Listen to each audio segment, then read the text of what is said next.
Alright, so this is going to be a quick tutorial on how to wire some LEDs for your Iron Man Mark 45. So basically taking a look, you got the single LED under each shoulder pad, one underneath the chest armor. Here's a closer look. I used a little bit of double-sided tape to push the chest armor out so it glows on the sides. And there's one underneath the chin as well. And it's a pretty simple setup. So the wires are connecting all to the back, and then of course from the battery back compartment it goes up to the head and the chin, and then the remaining ones go underneath the armor. I'm using this type of wire. It's nice and bendable, which is perfect. And then I take two strands, a good length, and I twirl them so it's nice and clean. And here's just an example of an LED, and on the end of the wires, one of them I make longer as a positive or negative. That way I can identify them.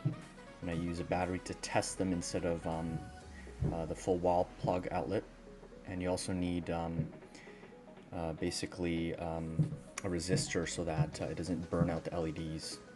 And here's a USB plug. You cut it open and you're going to use the black and red wire, obviously positive and negative. You're going to connect the resistor in the middle, and then from there the actual cable. So here's a look at the back of it. I'm going to take off this little plug for the back, and all the wires basically are going there. I twist them all together, and the positives lead out to the other compartments or areas, and then the negative are all bunched together. And then the main wire goes all the way down. I have a resistor in that.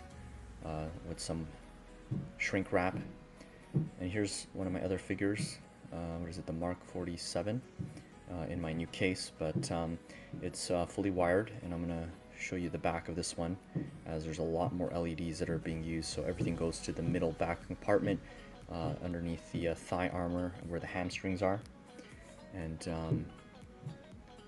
one that goes to the head. And it's basically similar setup, although I decided not to wire everything on the Mark 45. Here's the top. You can see I basically twirl the wire, and then I jam it into that metal plate behind there. So here's how I kind of twirl it, positive and negative, and then that's basically it. No need to make a separate kind of extra battery. This is simple.